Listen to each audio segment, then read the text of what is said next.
Hello and welcome to Corey's Makes, Reviews, and Whatnot. Today I'm going to be reacting or responding to Diane Jennings' 10 American Problems I'm Too Irish to Understand. Let's get right into it.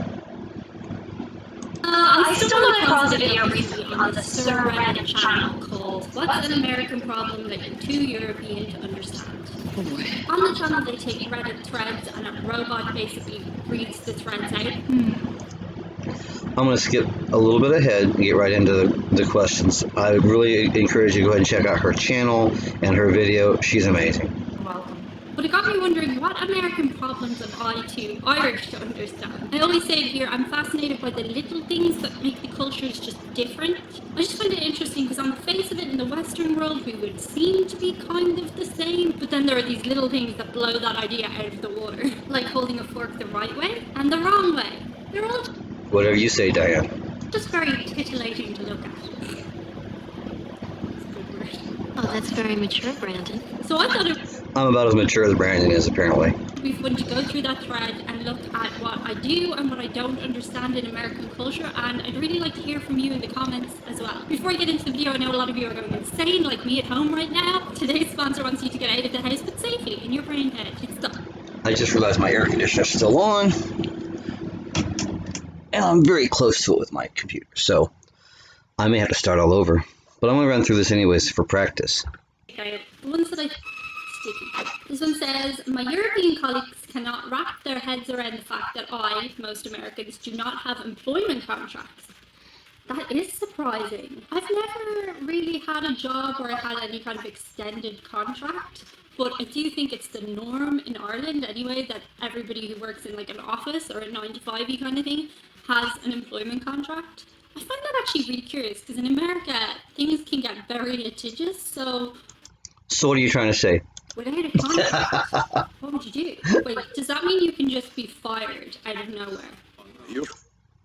So I actually started doing this before and was making some written notes so that I would be able to, I was going to actually just reply in a comment for her. I thought, let me go ahead and try my hand at doing this picture-in-picture kind of reaction video.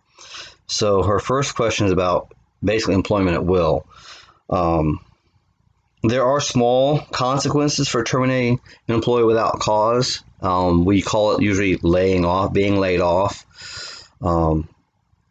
When you first hire somebody, the company has to pay unemployment insurance, and then if you terminate somebody without cause, the terminated employee gets unemployment, and then the company's unemployment insurance rate goes up. And of course, if there's discrimination or other evil things going on, then there's other consequences that can happen. But in general, yeah, you can get fired just because they have too many workers or just because you're no longer necessary. Let's move on. Presumably that means you should be fired out of nowhere. So unless somebody's being discriminatory or something, that's okay? Or am I understanding that right? Is that right? Oh, I don't understand that. Okay, next we have someone who says, why pay for the bigger soda cup if there are free refills for the small? Yeah, unless you're taking it to go. If you're in the restaurant, why would you ever order the large for like $1 more when you can just get free refills and just get up? I love getting up and doing a refill. I'm like, I got this for free. Free. In case you didn't know, in Ireland and most of Europe, we don't do free refills. So my written notes on this: people are too lazy or find it inconvenient to get up for a refill. I can imagine there are people who maybe they have leg and knee problems or whatever, and just getting up and walking to the soda dispenser is a pain in the butt.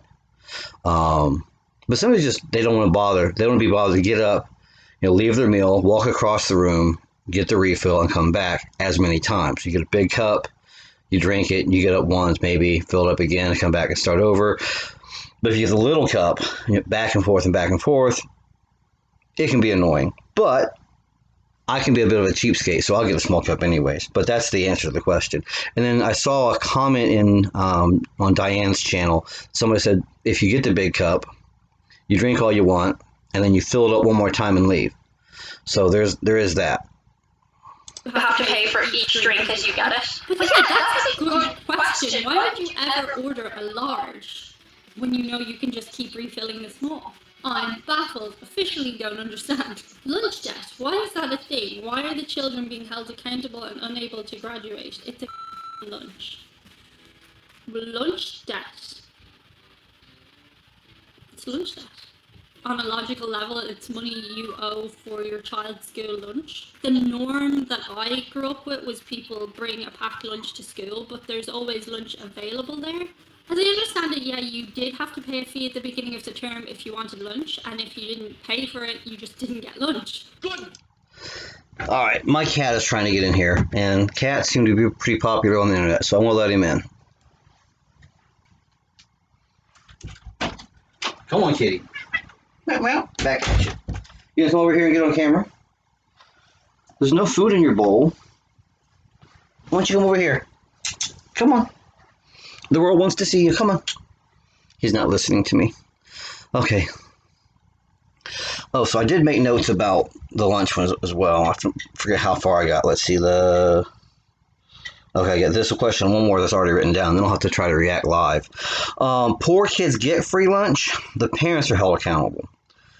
So if you're not poor enough to get free lunch, and for whatever reason you haven't paid for your lunch, the parents are going to be held accountable.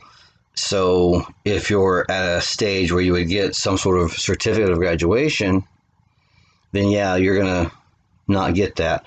The kids aren't actually going to be held back. There have been rare occasions where a kid is actually refused lunch and the kid goes hungry for a day, and then there is outrage. The school gets just tore up in the media when it gets reported. So yeah, if you're not destitute and getting free lunch, you gotta pay for your lunch. I mean, it makes sense. Today, sir. Also, if you're eligible, you could get free lunch. Yes. Something you could apply for. And I thought when I did a packed lunch video on this channel that a few people said you do have the free lunch program. So what is lunch debt? That sounds strange. This next one. Okay. Let's not all go mad in the comments. Oh, yeah, I'm going to go mad in the comments. It's funny. I've got Deanie, and so this is Houdini, my cat, one of my cats. And as soon as Deanie shows up, Chewy leaves. This is one that I've wondered about before, though. I'm just going to read it, okay? And let's just look at it on the very superficial level that it exists. The why of it. Why do you only have two political parties in power that alternate each other? Why is there not a middle one? They could be the Republicans or the Republicrats. Just like a party that kind of meets in the middle and says, you've relevant points and you've relevant points. You've been living in a dream world, Neo. Why does that not exist? Why is that? So here's how I wrote it in my notes. It said, there are other parties. None of them can get enough votes to take power. A third party ends up hurting the other party that is closest to their point of view by taking votes away from them.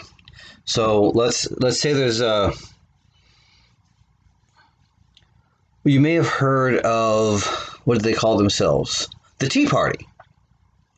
The Tea Party most closely aligns with the Republicans. The Tea Party was smart enough not to put up their own candidates as Tea Party members, but as Republicans instead, because if the Democrats were voting for Democrats, the Republicans were voting for Republicans, but some Republicans were voting for Tea Party, then the Democrats would win. It can go the other way as well. But that's really why there's only two parties that really matter. The others come and go, but none of them can build up the strength to surpass one of the other two parties. They just suck votes away from the ones that are closest to them, and it's less than ideal to even try. Another thing. And then again, when you're voting for your president, you don't have choice of two people. And it's weird because in America, you love choice. Like, you love having loads of choice. Like, when I go to the supermarket, I'm overwhelmed by choice. seriously, where do we go? Do we go over there, like I don't know. If someone can get a chance to show a picture of a ballot, I don't know whether it's maybe if I get a mail-in ballot. But anyways, there are other choices. It's just there's only two that matter. You could vote for somebody else, but you kind of think I'm throwing my vote away, or I want the elephants to win, or I want the donkeys to win, whichever. But but this other guy kind of like him too, but I really don't like this one over here. So if I vote for this guy over here, that's one less vote for this guy in the middle, which means this guy over here is more likely to win, and we just can't let that happen. So we vote one of these two and forget about that third party most of the time. I don't know. It's just curious. Why is there not a third party? There's probably a very good reason for it. Hopefully I've explained that. In the comments. American here, I have a British friend who didn't understand why most Americans prefer coffee as opposed to tea.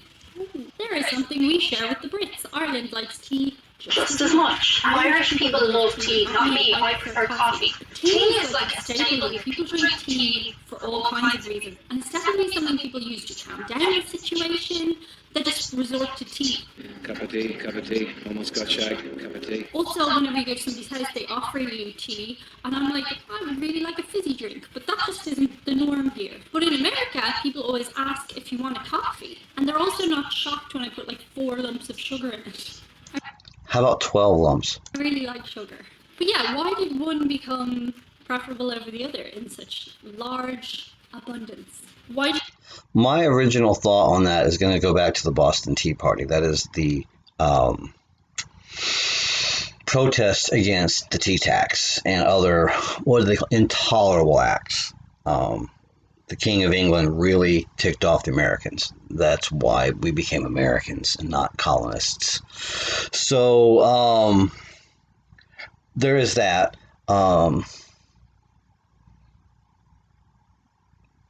There's probably a lot more historical to it, but probably access and I can't tell you beyond that. I know I like coffee, but I don't like hot tea. I guess I'm from Indiana, but I have a lot of southern quote unquote roots, and so I like southern sweet tea, really, really sweet tea. And when I do my coffee, I do lots of cream and sugar. Diane says 4 lumps, like that's some big deal. I'm like, just pour and pour and pour the sugar, and I'm all right. Okay, let's go on. Why do you put so much sugar in your food? Sugar is an addictive substance. Some have compared it literally to cocaine. I don't know if that's accurate. I'm not a doctor. But yeah, sometimes infants, especially neonatal care, they get sugar water. And I don't know whether it's a good thing or a bad thing. But yeah, it starts very early. We like our candy. I've even been told, while watching YouTube reaction videos and such, that our sandwich bread tastes like cake to Europeans. And I'm like, it tastes like bread to me. Cake tastes like cake. But apparently we have enough sugar in our white bread that Europeans taste it. That's just from the last point. I like sugar. Okay, I got my 8. Whoop. I clicked something. One. Stay back! Stay back! The fact that most American males are circumcised as infants. Alright, I gotta kick my cat off my shoulder because, like I said, I turned my air conditioner off because it was too loud. And now he's a little heat engine making me sweat. So, buddy, I'm gonna have to make you move. Sorry, kid. Come on. Right there. There you go. You can sit right there. Okay, that's my kitty cat. Okay, so she's talking about circumcision. I haven't checked the science behind it, but there was a time when it was considered unclean to be uncircumcised. I don't know one way or the other. TMI, too much information, but yes, I was circumcised when I was an infant, and so I don't know any different. My understanding is that a man who is not circumcised does have to pay a little closer attention to his own hygiene, but we need to do that anyways. Just keep yourself clean, take care of yourself. It could be some Jewish influence on us Gentiles. I don't know. But that's all I can tell you is that there are, we're considered a quote unquote Judeo-Christian society, and so perhaps the Judeo influence was pretty strong in that one. But the hygiene issue was really pushed for a while. For me, this one seemed as alien as people putting neck rings on. It's just culturally really different to what we do. And I'm sure if you're an American person, it's totally normal and there's a good reason for it. I can imagine the arguments in favour of it. It just seems like an awfully big thing to do to a baby and making that choice for them. Yeah, a huge, irreversible choice. I don't know. It's so different. When did it become a thing that that's what you do to babies in America? When did that become, we're all going to do this? Oh, you did? He did it! I think in Judaism it's part of the religion to do it, but how did everybody start doing it? If you know, let me know below in the comments. Try not to be vulgar. Do you even have a national typical dish other than hamburgers? Ooh. I may end up starting all over because I was supposed to be in this mode the whole time. I wasn't, but I'm learning. Okay, that commenter seems very sassy. That was sassy. And to be perfectly honest, I think hamburgers is an amazing national dish, if that is your national dish. See, America is so full of different cultures and stuff that, I don't know, can you actually say hamburgers is the national dish? I don't know, I'm really torn on this one. Let me know below in the comments what you think the national dish of America is. It could be... I think I saw some people in the comments talking about this already. But yeah, there is no single American national dish that I can think of. They say American is apple pie. Well, apple pie is kind of German, isn't it? And I think that, or it might be somewhere else over in Europe. And hamburger is literally Hamburger, a person from Hamburg. I don't know where that came from. I think it was little meatloaves. For us, a hamburger is generally just meat and the stuff on top of it. But sometimes we will make them like little meatloaves and put them on a sandwich bun. And I think that was the beginning. I have to look that up, but not right now. That somewhere in Germany they were making meatloaf patties and putting them in sandwiches. And so hamburger, and pizza. Pizza, obviously, it's Italian, but there's American pizza now. There's New York style pizza and Chicago style pizza. Those are American dishes. American barbecue, but there's barbecue all over the world. So, yeah, there's no one specific thing that's an American dish. But say you go to the Northeast, we call New England, and you get things like clam chowder and lobster rolls, or you go to Louisiana and you get I think it's called tapenade. There's something I'm trying to think of. A muffaletta. That's what I'm thinking of. Muffaletta sandwich, or gumbo or jambalaya. So all over the country, you have different things that are regional dishes. So the closest thing you get to an American dish really is one of the ones that I described already. It's really from Europe. Pizza and hamburgers and apple pie and that sort of thing, but no single answer to that question. Maybe hot dogs or barbecue? No, straight up. The hot dogs are Frankfurters, again, German. What's another shrimp on the barbie? And finally, I'm going to go with why do you have an ad break just before the end credits and then go straight into part 1 of the next show? Money. Why? When I watch TV in America, it's insane. There's an ad break every 5 minutes. There's a radio host that refers to his commercial breaks as obscene profit breaks. He's making fun of somebody who said the oil companies make obscene profits. But really, that's all. It's, you know,